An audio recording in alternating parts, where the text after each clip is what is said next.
মুর্শিদাবাদ থেকে এবার বাংলাদেশ সহজেই ৫৯ বছর পর চালু নৌবন্দর পরিষেবা। মুর্শিদাবাদের ময়া নৌবন্দর থেকে বাংলাদেশের রাজশাহীর গোদাবাড়ি উপজেলার সুলতানগঞ্জ নৌবন্দরে পণ্য আনা নেওয়া হতো। ১৯৬৫ সালে ভারত পাকিস্তান যুদ্ধের আগে সুলতানগঞ্জ, ময়া ও গোদাবাড়ি লালগোলা নৌপথ বন্ধ হয়ে যায়। অবশেষে দীর্ঘ ৫৯ বছর পর আবার সেই চালু হলো নৌবন্দর পরিষেবা।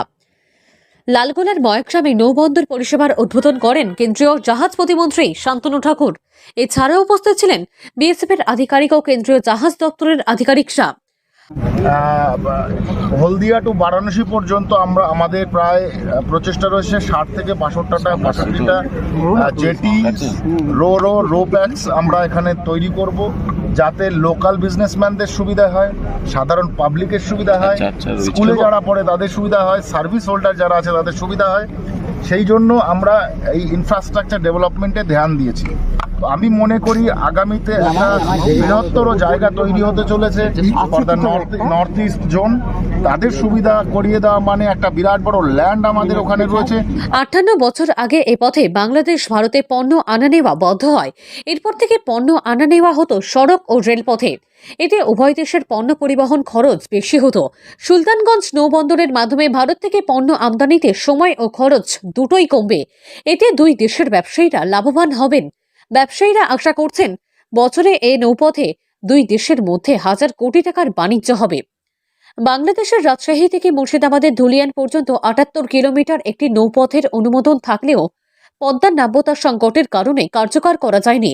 ফলে রুটটি সুলতানগঞ্জ থেকে ময়া নৌবন্দর পর্যন্ত সংক্ষিপ্ত করা হয়। আড়াআড়িভাবে ২০ কিলোমিটার পদ্মা নদী পাড়ি দিয়ে পণ্য আনা নেওয়ার সিদ্ধান্ত হয়। শুরুতে এই নৌপথে ভারত থেকে পাথর, বালি ও বিভিন্ন ধরনের খাদ্য সামগ্রী আনা হবে। এই নৌবন্দর চালুর ফলে বিপুল সংখ্যক মানুষের কর্মসংস্থানের সুযোগ হবে। খুশি বর্তমানে এলাকার বাসিন্দারা।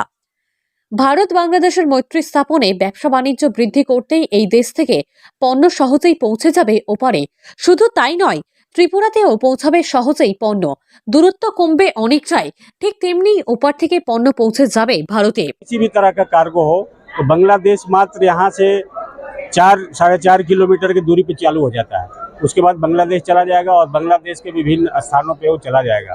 तो ये उस मामले में इस मुर्शिदाबाद डिस्ट्रिक्ट के लिए भी बहुत बहुत बहुत बड़ा जो है एक जो ये होगा, विकास का नया इसका द्वार खुलेगा और यहाँ के लोग हैं उनको रोजगार मिलने का भी काफ़ी संभावना रहेगी। এপারে নয়াগ্রাম ও ওপারে সুলতানগঞ্জে তৈরি হয় এই বন্দর। নদীপথে প্রাথমিকভাবে কয়লা, বালি, পাথর ও ছাইসহ বিভিন্ন সরঞ্জাম আদান প্রদান করা হবে। ভারত থেকেই রেলপথ, সড়কপথ বা বিমান পথে যায় পণ্য, তবে এবার জলপথে যাবে।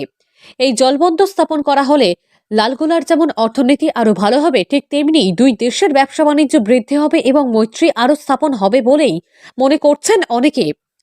২০১৫ সাল থেকে ভাবনা শুরু হয়, সেই কারণেই চিঠি করা হয় দুই দেশকে। ২০১৮ সালে মার্চ মাসে জমি ও নদী পরিদর্শন করা হয় সংশ্লিষ্ট দপ্তরের পক্ষ থেকে। ২০২২ সালে এপ্রিল মাসে মৌখ স্বাক্ষর করা হয়। ৫২ কোটি টাকা ব্যয়ে নির্মাণ করা হয় এই বন্দর। মোট ২৫ বিঘা জমির উপর তৈরি করা হয় এই বন্দর। এই বন্দর তৈরির ফলে নদীপথে গিয়ে ত্রিপুরাতেও পৌঁছাবে পণ্য। তবে বন্দর চালুর ফলে মুর্শিদাবাদ জেলা থেকে শ্রমিকের ভিন রাজ্যে যেতে হবে না। আমরা তো অবশ্যই আশাবাদী, কারণ আমরা এই চুক্তিটি 2016-তে স্বাক্ষর হয়েছে। তারপরে 10টি রুট ছিল, আমরা কয়েকটা রুটেই টেস্ট ট্রায়াল রান করছি যাতে শর্টেস্ট ওয়েতে কম সময়ে আমাদের পণ্য পরিবহন করতে পারি। তো এই রুটটি আশা করছি যে খুব অল্প সময়ে এখান থেকে পণ্য পরিবহন করতে হবে। আমরা খুবই আশাবাদী। কতটা সময় লাগছে মোটামুটি এখান থেকে? ওনারা বলেছেন যেটা 1 ঘন্টার মতো লাগবে। 1 ঘন্টা 30 মিনিট, 1 ঘন্টা 30 মিনিট লাগতে পারে। আমরা একটা টেস্ট করে আসলে বুঝতে পারবো যে আসলে প্রকৃত সময় করে, কারণ আমরা এটা হিসাব করছি কিন্তু এখনো যাইনি। মুর্শিদাবাদ থেকে কৌশিক অধিকারীর রিপোর্ট, লোকাল 18 বাংলা।